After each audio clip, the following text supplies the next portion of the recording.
A continuación, tengo el agrado de presentar a la doctora Paulina Núñez. Ella es gastroenteróloga de la Universidad de Chile y actualmente trabaja en el Hospital San Juan de Dios y la Clínica Universidad de los Andes y tiene un papel fundamental en el programa de enfermedades inflamatorias intestinales, enfermedad celíaca y enfermedades inmunomediadas. Así que adelante, doctora Núñez. Nos va a presentar actualmente su charla de monitorización de la dieta sin gluten, un desafío pendiente. Muchas gracias, sobre todo por la invitación a participar en este simposio. Me alegro mucho además que puedan participar pacientes. Por lo tanto, la charla va enfocada a todos los que estamos participando, gastroadultos, pediatras y también a los pacientes. El desafío es un gran desafío, cómo monitorizamos la dieta libre de gluten. Y para eso vamos a seguir un camino en cuanto a por qué es importante una dieta libre de gluten, las formas que podemos monitorizar, qué desafíos seguimos pendientes y, por supuesto, después vamos a hacer una ronda de preguntas para aquellos que queden con algunas dudas. Lo primero que nos dicen cuando diagnosticamos una enfermedad celíaca es una dieta libre de gluten de por vida, ¿ya? Y que muchas veces es el tratamiento efectivo para esta enfermedad. Sin embargo, cuando uno dice dieta libre de gluten de por vida, parece sencillo, pero claramente no lo es, ¿ya? Porque significa evaluar qué alimentos, qué cosas voy a poder comer, pero también tenemos que enfocarnos en que esta dieta sea nutritiva y balanceada, que es algo que se hace difícil en algunas ocasiones. ¿Y por qué se hace importante? Acá tenemos objetivos tanto de los pacientes, que los objetivos principalmente del tratamiento es que aliviemos los síntomas, que mejoremos su calidad de vida y obviamente minimicemos el riesgo de complicaciones. Pero nosotros como médicos siempre vamos a buscar algo que va a ir más allá, que implica la curación de esta enfermedad y que significa compromiso del que se produce a nivel de intestino delgado, que haya una curación de la mucosa. Y eso va a contribuir también al bienestar del paciente, pero somos un poco más enfáticos en lograrlo. Es así como de la atrofia vellositaria queremos pasar a vellosidades normales, que se produzca ningún problema en la absorción intestinal y que logremos una curación mucosa. Sin embargo, esto a veces no se produce tan fácil y la inflamación puede ser persistente. ¿Y cuáles son los riesgos que existen al haber una inflamación persistente? Obviamente a largo plazo pueden haber riesgo de fracturas por alteraciones de la osteopenia o osteoporosis, que sabemos que hay un riesgo mayor en estos pacientes, al igual que hay más riesgos de enfermedades linfoproliferativas y también se ha visto un riesgo cardiovascular aumentado. Si bien no todos los estudios lo han indicado como propiamente tal, se ha visto y se ha demostrado que existe un mayor riesgo de enfermedades cardíacas, pero sí arritmias y otras cosas no se ha demostrado. No hay rol en la enfermedad celíaca de infecciones serias y tampoco mayores compromisos al por mayor. Pero el problema es cómo monitorizamos. La monitorización va desde la monitorización clínica, monitorización serológica, algunas otras alternativas y también la histológica. Pero los rangos que tenemos de adherencia al tratamiento van desde un 40 a un 90%. Esto es un rango bastante alto. Entonces, ¿cómo lo estamos haciendo? Y esa es la importancia de cómo lo vamos a ir monitorizando. Obviamente hay factores a favor de cómo logramos una adherencia y en esos casos está la edad del diagnóstico. Mientras más pequeños y no exposición al gluten, es más fácil mantener el tratamiento libre, una dieta libre de gluten, pero también se ha visto que en pacientes de más edad también han logrado una mejor adherencia al tratamiento, dejando un gap en los pacientes adolescentes, que sabemos que es un riesgo mayor hacer una prohibición de alimentos. Y también se ha visto que pertenecer a un grupo de apoyo siempre significa tener opciones de receta, opciones de lugares donde pueden salir los alimentos más baratos. Por el contrario, en aquellos pacientes que la monitorización y la adherencia se ve disminuida, es no contar con etiquetados libres de gluten. Por lo tanto, la Fundación Convivir ha hecho un esfuerzo mayor poder contar con esos etiquetados en los alimentos que tenemos acá hoy en Chile. Y también un costo bastante importante es el costo que tienen los alimentos libres de gluten. ¿Cómo hacemos el seguimiento clínico? El principio supremo es saber qué puedo comer, ¿ya? Porque muchas veces nosotros como médicos nos ponemos, tiene que hacer una dieta libre de gluten, bueno, no tiene que comer trigo, avena, centena y sería. Entonces acá el rol principal es de la nutricionista y nosotros también es un rol principal de dar las herramientas iniciales para poder hacer una dieta libre de gluten. Obviamente hay que resolver dudas y la mejoría clínica y la resolución de los síntomas, una vez establecida la dieta libre de gluten, permite establecer que hay una buena adherencia. ¿Qué cosas tenemos a favor de esta adherencia en la monitorización clínica? Es contar con una nutricionista experta. ¿Ya? Muchas veces se ha visto que hay diferencias entre el tipo de atención que tenemos, tanto público y privada. Muchas veces hospitales públicos no contamos con nutricionistas que se dediquen a enfermedad celíaca, pero sí lo tenemos en clínicas. Y además, tratar de estandarizar un poco cómo hacemos el cuestionario de la dieta libre en gluten, porque muchas veces preguntar, ¿usted está comiendo gluten? Sí o no, es muy difícil probar que se esté llevando bien a cabo una adherencia a la terapia. A su vez, ¿qué cosas son negativas? Muchas veces estamos sobreestimando la adherencia, porque el paciente también no quiere decir que ha caído en algún uso de alimentos con gluten, y muchas veces no podemos objetivar cómo es la ingesta real del gluten. ¿Cuándo hacer una evaluación serológica? Se ha visto que el diagnóstico lo tenemos, pero ¿cómo vamos a hacer la monitorización de la serología? Habitualmente se habla de que a los 12 meses recién se está la serología normalizando. Sin embargo, en las guías clínicas chilenas indican que a los 2 meses desde el diagnóstico de enfermedad celíaca uno debería empezar a monitorizar y cada 3 a 6 meses hacer los seguimientos correspondientes para que estos niveles de antitransglutaminasa se normalicen. Mientras más alto es el nivel de antitransglutaminasa, más se demora en lograr la normalización. Y las guías europeas pediátricas recomiendan que se haga seguimiento cada 3 o 6 meses desde el diagnóstico para lograr valores menores a 12 o según el punto corte que se utilice, y la idea es que no se puedan detectar exposiciones pequeñas al gluten o consumo intermitente.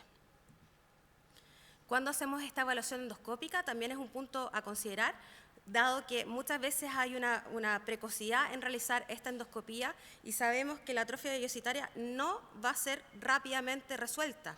En Estados Unidos, la mediana desde el inicio de la dieta libre de gluten hasta lograr la curación mucosa, es decir, no encontrar atrofia de las vellosidades y tampoco que haya linfocitosis intraepitelial, fue alrededor de 3 años. Por lo tanto, se ha considerado como punto de corte hacer estudios endoscópicos en adultos a los 2 años de iniciar la dieta libre de gluten.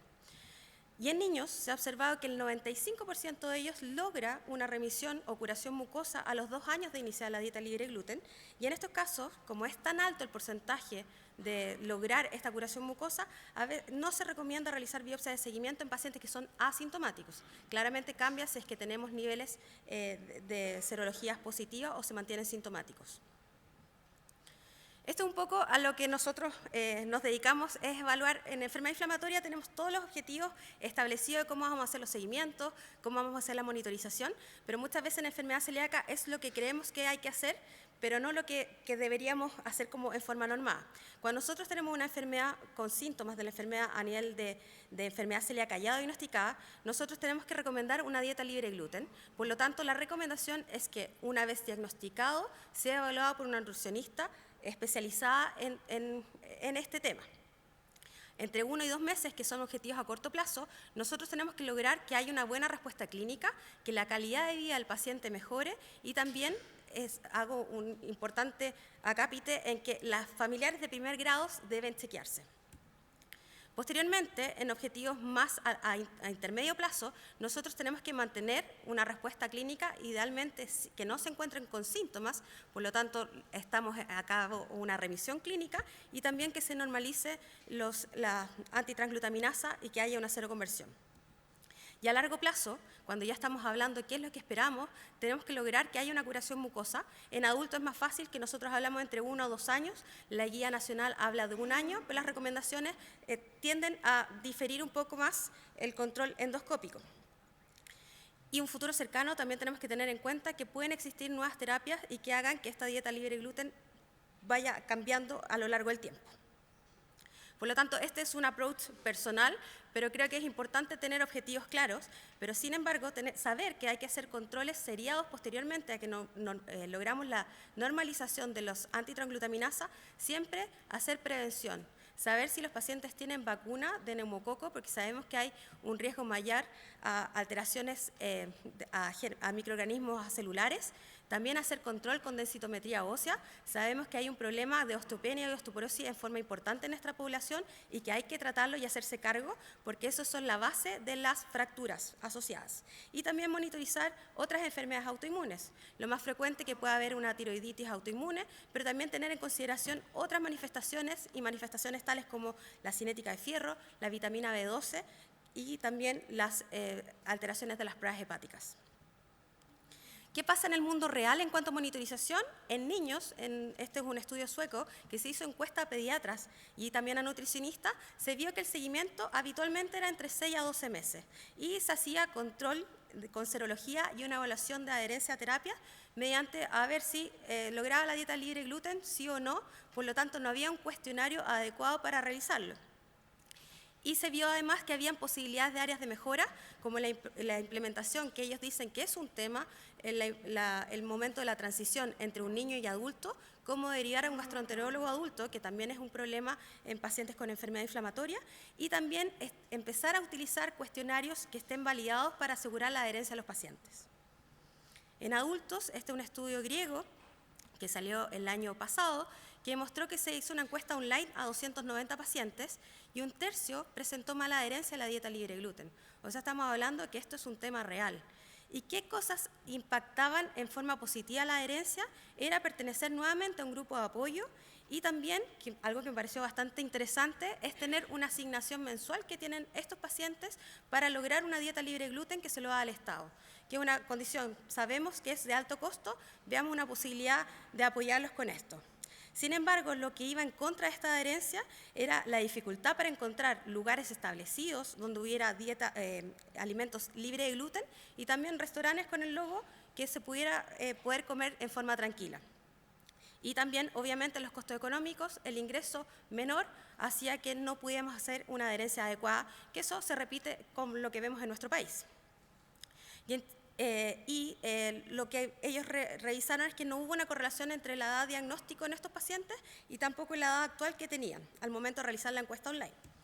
En Chile, este es un estudio guiado por la Universidad Católica, por la doctora Parada, que se hizo también un estudio transversal en 121 pacientes con diagnóstico y se vio que la adherencia era un 47% de excelente adherencia. O sea, estamos hablando que la mitad de ellos tienen buena adherencia o excelente adherencia y otros que no tienen buena adherencia, y aquellos que tenían excelente adherencia tenían también una correlación con calidad de vida. ¿Y qué factores consideraron ellos? Es que los hombres tenían mejor adherencia a tratamiento. Hay otras publicaciones que demuestran que la cantidad de pacientes que se descubre la enfermedad celíaca, si bien es igual entre hombres y mujeres, siempre las mujeres consultan más y por eso hay mayor número de mujeres que tienen esta enfermedad, pero la adherencia al tratamiento se decía que los hombres no lograban mejor adherencia, pero acá en Chile se vio que así era. Y a mayor edad es mayor probable una mejor adherencia. Entonces, ¿cómo podemos mejorar esta adherencia si ya sabemos que tenemos problemas en la monitorización clínica? Y es así como han salido otras formas de monitorización. Existen dispositivos que pueden contar que son dispositivos electrónicos que permiten detectar gluten en una muestra alimentaria. Y eso permite en menos de 3 minutos saber si contienen gluten o no. El punto es que tiene una muy buena sensibilidad que es cercana al 98%, cuando la concentración de gluten llega a ser mayor a 40 ppm, pero sabemos que libre gluten habla de una concentración menor a 20, entonces igual existe un margen que no lo podemos considerar. ¿Y esto sirve? ¿Existe la opción de verlo? Hay un estudio piloto de 30 sujetos que encontró que en adultos que utilizaban este sistema, que utilizaron este sensor, informaron una mejor calidad de vida después de hacer un seguimiento y un chequeo después de 3 meses. No así en adolescentes, pero ahí sabemos que existe otro problema de adherencia. Y también existen los péptidos aminados en orina y gluten. Debido a que el gluten no se degrada, se puede encontrar tanto en orina como también en deposiciones, lo que permite hacer un posible diagnóstico también de seguimiento. Se ha visto que los fragmentos de gluten pueden durar hasta 4 días después de la ingesta en deposiciones y en orina hasta 2 días. Por lo tanto, eso sería un marcador que sería sensible a evaluar los cuestionarios de adherencia libre de gluten y también de los anticuerpos para ver si es que existe una exposición no mediada de gluten. Este es un estudio que me pareció bastante interesante porque existe una proporción de pacientes con enfermedad celíaca que hacen una dieta libre de gluten así en forma importante y precisa, que existe una opción de que tenga una exposición inadvertida a gluten. Este fue un estudio prospectivo de 76 pacientes que se hicieron muestras fecales de péptidos inmunogénicos de gluten. El 73% de estos participantes fueron mujeres y se observó que el 40% de ellos, o sea, la mitad de estos pacientes, había atrofia vellositaria persistente. De estos pacientes que tenían atrofia vellositaria, 70% era asintomático y 70% tenía serología negativa. Entonces nos trae un problema, sabiendo que puede existir una detección en las deposiciones de elementos o trazas de gluten que no se están evaluando en forma concisa y precisa. ¿Y cuáles son las opciones de los pacientes? ¿Qué podría mejorar? Es una encuesta que se hizo en Grecia, pero yo la encontré bastante interesante porque habla que, en verdad, de dónde saca la información del paciente, no la saca muchas veces de cursos o participaciones en congresos, sino que lo saca la experiencia de otros pacientes que tienen enfermedad celíaca, y los diarios, el internet es una de las herramientas importantes. Por lo tanto, nosotros como médicos creo que debemos empezar a avanzar en eso, en hacer evaluaciones específicas en cuanto al diagnóstico y tratamiento y no dejar de lado que exista mucha más gente que entrega información que a veces no es fidedigna. Por lo tanto, los puntos claves de esto es importante que la dieta libre de gluten sigue siendo el único tratamiento efectivo. Debemos lograr monitorizar eso, pero quedamos al debe que no tenemos herramientas completamente que nos permitan evaluar la adherencia, la importancia de pertenecer a grupos de apoyo, pero lo más importante es que tenemos que buscar otras opciones para lograr mejorar una nueva adherencia. Último punto, este es mi grupo de enfermedad celíaca, que nosotros trabajamos en equipo multidisciplinario. Es la única forma de avanzar en cómo hacemos las terapias. Y la idea es que cada vez que tengamos casos difíciles o de difícil manejo, podamos tener reuniones y así hacer evaluaciones precisas de lo que estamos enfrentando en estos días. Muchas gracias por su participación.